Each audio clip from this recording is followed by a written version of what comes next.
thank you for your background, but also can you talk to us a little bit about your background using Neuromark? Because you've had quite a bit of experience, right?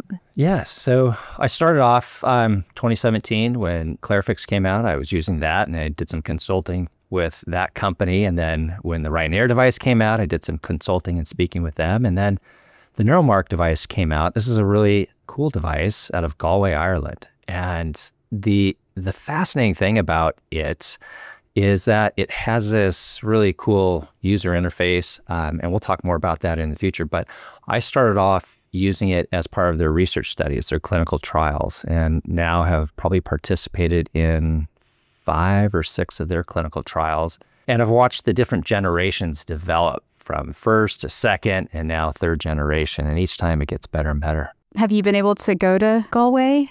Oh, yeah, I did and go to check Galway. out the headquarters? I had to, absolutely. You had to go? That sounds amazing. I went twice, and it was even sunny one time I went. So that was great. That was a bonus. But, it's just it's a smaller company. It's a great group of people, amazing leadership. And it's, any of these companies, it's really fun to sit down and talk to the engineers and talk to the development. And it's true for Neurent, who makes the Neuromark device, but all these other companies that are out there and seeking our input as otolaryngologists. That's kind of our mission, is to help make these devices better.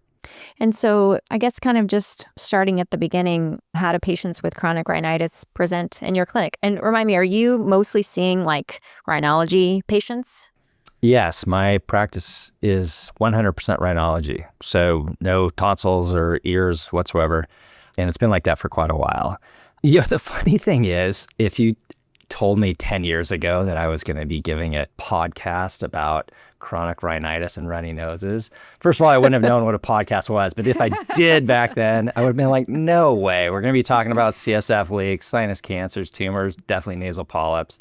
But now we have these devices to treat chronic rhinitis. So this annoying postnasal drainage, runny nose, but as we're doing more research into them, we're finding, they're helping with nasal congestion. And one of the more recent studies with the Neuromark showed it even helped with eustachian tube dysfunction. So super cool things coming out of this neuromodulation, what we think is impacting the nerves, that posterior nasal nerve. That's cool. Do we want to... I'm curious about the eustachian tube dysfunction, but I don't want to jump around too much. But go ahead.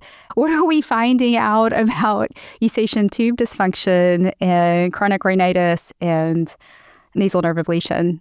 This was totally observational, and I'll credit David Yen, our good friend. When we were doing one of the studies with the second generation device, he said, hey, a bunch of my patients are coming back and saying their eustachian tube dysfunction is better. So with the most recent study, we added the eustachian tube dysfunction questionnaire 7 to the outcome measures, and we were shocked to show that, there was a clinically and statistically significant improvement in eustachian tube dysfunction. Totally unexpected. And, is that something that is impacting the edema around the eustachian tube, around the torus tubarius? Perhaps.